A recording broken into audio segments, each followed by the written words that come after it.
کی پاکستان کا پانی بند کرنے کی دھمکی کسی صورت قبول نہیں۔ پانی پاکستان کی لائف لائن ہے، بھارت کبھی پاکستان کا پانی نہیں روک پائے گا۔ وزیر اعظم شہباز شریف کا سہ افریقی اجلاس سے خطاب، کہا آذربائیجان نے لڑ کر آزادی حاصل کر کے دنیا کی قوموں میں اپنا مقام بنایا۔ آذربائیجان کے یوم آزادی کی تقریب سے خطاب میں کہا، پاکستان نے مارکہ حق میں عظیم کامیابی حاصل کی۔ ترکیہ کے ساتھ پاکستان نے بھی آذربائیجان کی جنگ میں اخلاقی اور سفارتی حمایت کی۔ ہم یک غالب 2 جان سے یک غالب 3 جان بن گئے ہیں۔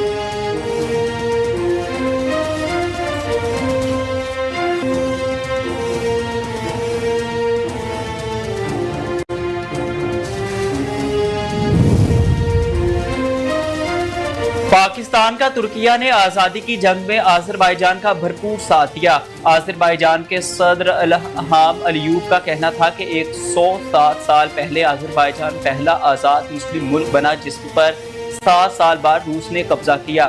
1991 میں سوویت یونین کے خاتمے کے بعد آذربائیجان آزاد ہوا، مگر آرمینیا کی جارحیت جاری رہی۔ آرمینیا نے آذربائیجان کے مختلف علاقوں میں ہمارے لوگوں کی نسل کشی کی۔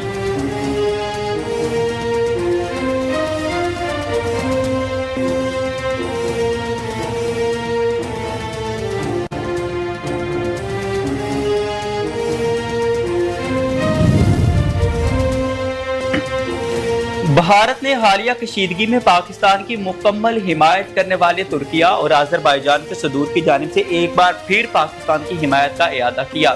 ترکیہ کے صدر طیب اردوان بولے، پاکستان اور بھارت کے درمیان جنگ بندی ہونا ترکیہ کے لیے باعث اطمینان ہے۔ امید ہے اعلان کردہ سیز فائر کو مستقل امن میں تبدیل کیا جائے گا۔ یوم آزادی پر آذربائیجان کے عوام کو مبارکباد پیش کرتا ہوں۔ ترکیہ، پاکستان اور آذربائیجان 3 ملک ایک قوم ہیں۔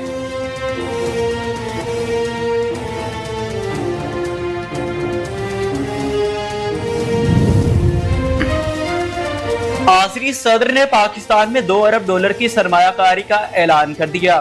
لاچین میں پاکستان، ترکیہ اور آذربائیجان سہ افریقی اجلاس صدر الہام علیوف کا کہنا تھا، پاکستان، ترکیہ اور آذربائیجان مشترکہ تاریخ اور ثقافت میں بندھے ہوئے ہیں۔ تینوں ممالک مشترکہ اہداف کے حصول کے لیے مل کر آگے بڑھ رہے ہیں۔ پاک بھارت کشیدگی ہمارے لیے انتہائی پریشان کن تھی۔ تنازعات کو پرامن طریقے سے حل کرنا چاہیے۔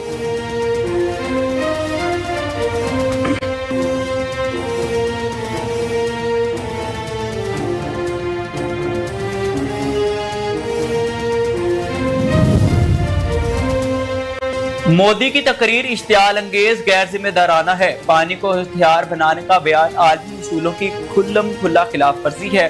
ترجمان دفتر خارجہ کا انتہا پسند مودی کے دھمکی آمیز بیانات پر شدید رد عمل، کہا مودی سرکار عالمی عزائم سے پہلے اپنے ضمیر کا محاسبہ کرے۔ بھارتی حکومت نفرت انگیزی کو فروغ دے رہی ہے۔ جذبات بھڑکانے والی سیاست صرف وقتی تالیاں سمیٹ سکتی ہے۔ بھارت کے نوجوان ایسی سیاست کو رد کریں۔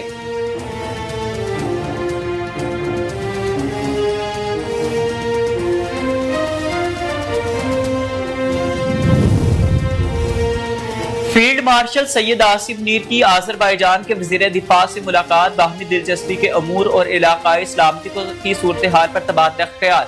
ملاقات میں دفاعی تعاون کو مزید فروغ دینے کے حوالے سے بھی بات چیت کی گئی۔ فیلڈ مارشل نے دونوں ممالک کے درمیان مضبوط تعلقات کو سراہا۔ فیلڈ مارشل نے آذربائیجان کے ساتھ دفاعی روابط مزید مضبوط بنانے کے لیے پاکستان کے عزم کا اعادہ کیا۔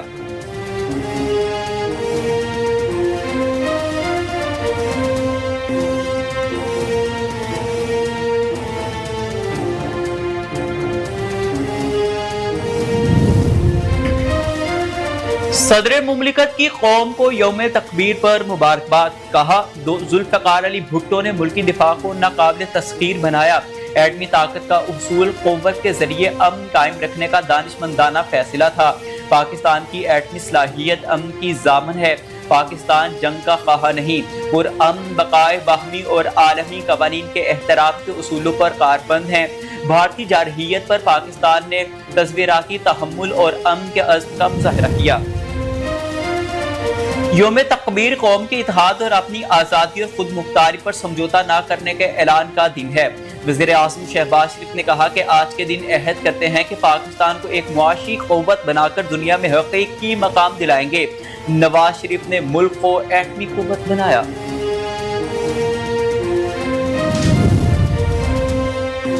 ملک کو قوم کا دفاع ناقابل تسخیر بنانے والوں کو سلام۔ چیئرمین جوائنٹ چیف اور سروسز چیف کی قوم کو یوم تکبیر کی مبارکباد۔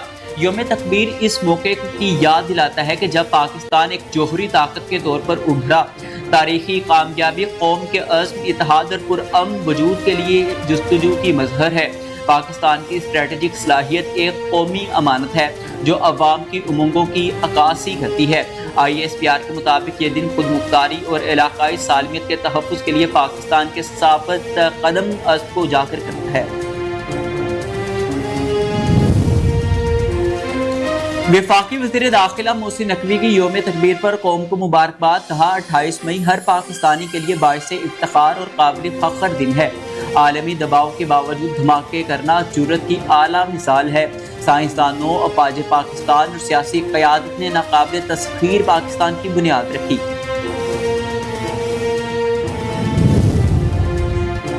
یوم تکبیر قوم کے عزم، استقلال اور دفاع وطن کے ناقابل تسخیر جذبے کا مظہر ہے۔ چیئرمین سینیٹ سید یوسف رضا گیلانی کا یوم تکبیر پر پیغام۔ کہا یہ وہ دن ہے جب پاکستان نے اپنی سلامتی کے تحفظ کے لیے جرأت مندانہ فیصلہ کیا۔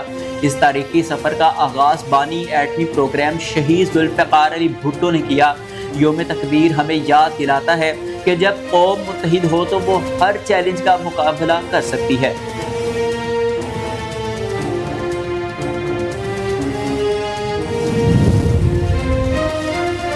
پاکستان کا فتح راکٹ سسٹم دشمن کے دفاعی نظام کو تباہ کرنے کے واسطے پیغام کے طور پر دنیا بھر میں اپنا لوہا منوا چکا ہے۔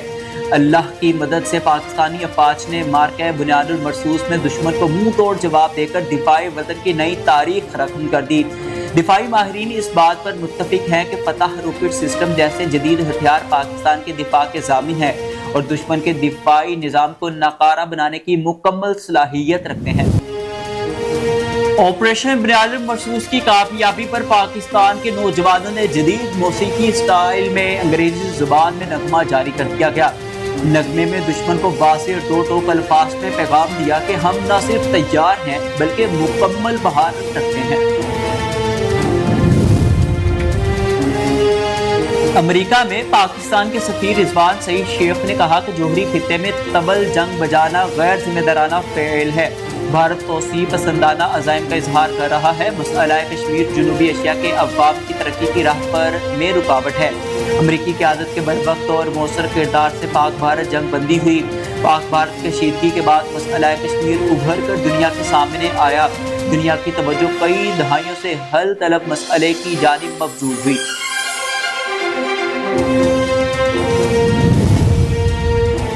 پاکستان کی مسجد اقصی پر اسرائیلی اشتعال انگیزی کی شدید مذمت۔ ترجمان دفتر خارجہ نے کہا کہ مسجد الاقصی کی حرمت پامال کرنا ناقابل قبول ہے۔ قابض اسرائیل فورسز اور غیر قانونی آباد کاروں کی کارروائیاں مسترد کرتے ہیں۔ اسرائیل مزید اشتعال انگیزیوں سے باز رہے۔ اسرائیل کو جنگی جرائم پر جواب دہ بنایا جائے۔ پاکستان فلسطینی عوام کے حق میں خود ارادیت کی غیر متزلزل حمایت کا اعادہ کرتا ہے۔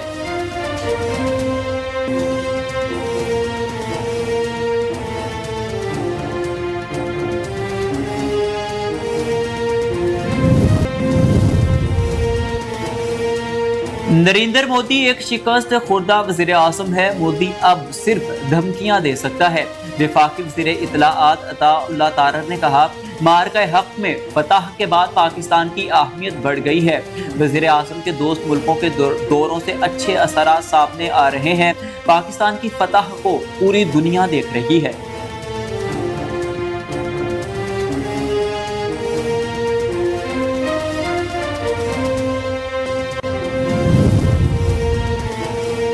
بھارت کا ماحول، دشمن اور عالمی معاملات میں غیر ذمہ دارانہ رویہ ایک بار پھر دنیا کے سامنے ظاہر ہو گیا۔ بحیرہ عرب میں 640 کنٹینر سے لدا ہوا ایک خطرناک مال بردار جہاز ڈوب گیا، جن میں 13 انتہائی مہلک زہریلے کیمیکل سے بھرے کنٹینرز بھی شامل تھے۔ اس ہولناک حادثے نے بھارتی حکومت اور بحریہ کی پیشہ ورانہ نااہلی اور